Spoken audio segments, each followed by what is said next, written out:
football. It's personal between me and you, and I'm going to do you some serious harm, you big stiff idiot. The untouchable True School Sports Empire proudly presents something the boxing game's been missing. Hey, what's going on? It's your boy BT, and I came here to talk some boxing with the thousands of True School Sports subscribers. Alright, so it's still the aftermath of Inoue Fulton, as well as the aftermath of Crawford and Spencer. With how slow boxing is going to be in August, it looks like we'll have a lot to dissect when it comes to the careers of, Bud Crawford and Naoya Inoue. So let's continue to do so here on True School Sports. Now, Hideki Ohashi, make sure y'all thank Hideki Ohashi because he is the one that made that fight happen with him and Fulton. Everyone's out here thinking Al Heyman. I don't hear nobody thinking the honorable Hideki Ohashi. So make sure why are you thinking Al Heyman? Also go thank Hideki Ohashi if you enjoyed the Inoue Fulton fight. But listen, Hideki Ohashi, who is Naoya Inoue's manager, promoter, and owner of the gym in which he trains in, the illustrious Ohashi Boxing Gym, he has stated some things about his career, Inoue's career, and his immediate future that I kind of wanted to discuss here in this video. So, first and foremost, he's confirmed, obviously, what all of us know, what all of us found out after he beat Fulton, that they are targeting the Marlon Tapales Undisputed fight for later on this year. Nothing's finalized yet, but it looks like that's the route they're trying to go. Inoue is going to try to shoot to become a two-division undisputed champion, just like Terrence Crawford.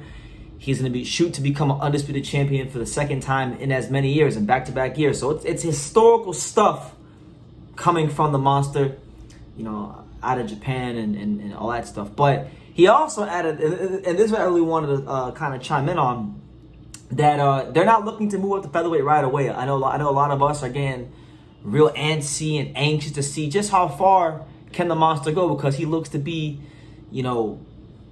a class way above everyone at 122 right now. So many of us believe that, he's going to have to go to featherweight to challenge himself against the likes of, Lee Wood, Robeisy Ramirez, in my case, Odebek Komotov, these kind of fighters. I think these guys would make for good fights at featherweight. But Ohashi has said that they are looking to defend the belt should they get past Tapales and become undisputed.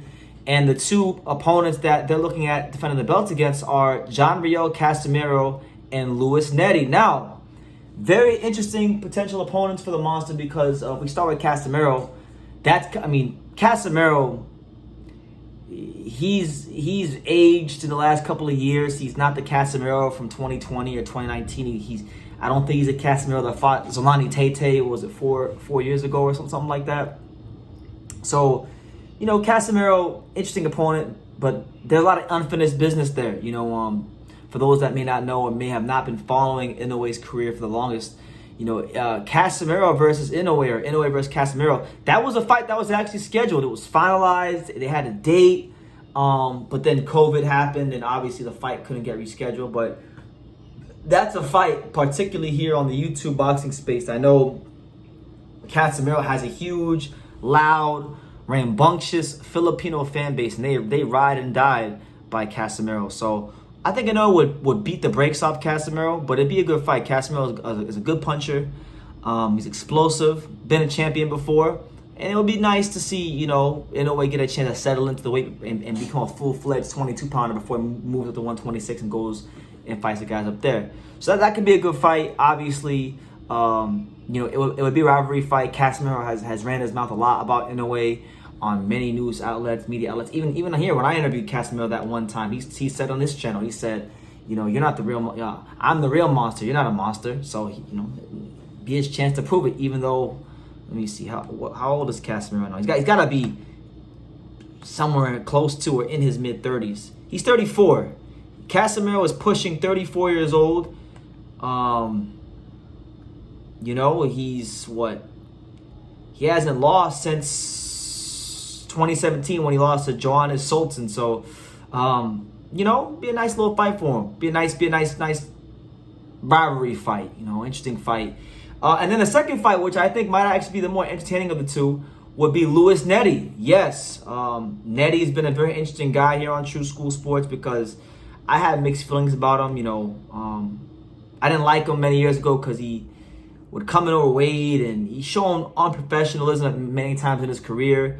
I believe, correct me if I'm wrong, but I believe he tested positive for clenbuterol as well, but I could be wrong, so correct me if I'm wrong on that one. But, you know, he's got stopped by Brandon Figueroa in 2021, in the summer of 2021. But, you know, you look at his career, he's beaten some good fighters, beating guys like McJoe Arroyo, Juan Carlos Payano. Since the Figueroa fight, he's rebounded in a very great way. He's beaten Carlos Castro, stopped David Carmona, who was David Carmona, a Mexican fighter that actually took Inoue the distance about 6 years ago. And then I thought he delivered one of the better fights I've seen in years against Azat Hovhannisyan.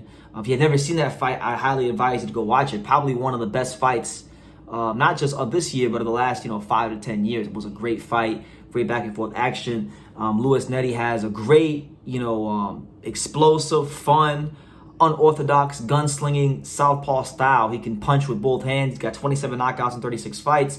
He's someone that the Japanese public, I'm sure, be very familiar with due to the fact that, he did score 2 knockout victories over a guy who, if you may remember, a guy in Shinsuke Yamanaka who was a pound-for-pound fighter for some years.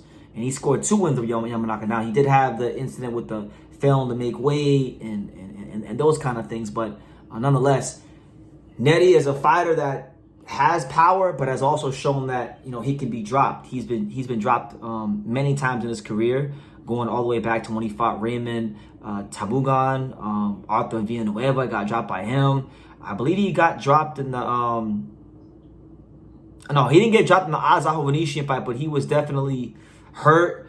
He was stopped in the Brandon Figueroa fight. So because of his punching power, his willingness to let his hands go, and sometimes his lack of a chin, Nery is always going to be an interesting fight. And I don't, we've heard this from people that don't like Inoue, but I'll call it out. If you look at Inoue's resume, I mean, he hasn't fought like a ton of Mexican fighters recently. I mean, you'd have to go all the way back to the days when he fought David Carmona and Adrian Hernandez. So we're talking about 6 to 8 years ago, where he fought, like top Mexican fighters. So, why not? Let Inoue get in there with a Mexican. I'm sure it'll be an entertaining fight. Obviously, when you look at fights against Casimero or him against Nery, he's going to be favored in both of them. But I think both of them will be entertaining fights and fights that would allow Inoue to stay sharp. Maybe put to bed some rivalries, because Casimero has ran his mouth over the years about Inoue. Nery has ran his mouth over the years about Inoue, calling him overrated and stuff like that. So I'm sure Inoue would love the opportunity to put those guys on his resume and continue his ascension towards boxing immortality. So that's the news. Hideki Ohashi has laid out his plan. Tapales for Undisputed. Should they be victorious, they want to defend the belts against either Casimero or Luis Nery before they move up. So let me know what you guys think. What do you guys think about fights with the Monster and Casimero and the Monster and Luis Nery? I think both fights be great. I think the better fight of the two, and the guy that deserves to fight of the two more, would definitely be Luis Nery. I think Luis Nery's been fighting. He's rebounded in a major way since he lost to Brandon Figueroa in 2021, and I think he's got more to give in the fight as opposed to Casimero, who has had weight problems, shown unprofessionalism at times, and just quite frankly, I don't think he's the fighter he was 3 to 4 years ago. So yeah, let me know what you guys think in the comments down below. Inoue versus Nery or Casimero in the future. That's what Ohashi's talking about. Leave your comments down below. Make sure you guys take the time to subscribe. And like I say in every single one of these videos, you can love me or you can hate me, but I'm just a kid from Daniel. So until next time, take care, guys. Thank you for watching another video on the Untouchable True School Sports Empire. We're here at the Hatanaka Boxing Gym in Nagoya, Japan. And for more great videos just like this one, make sure you guys click right here.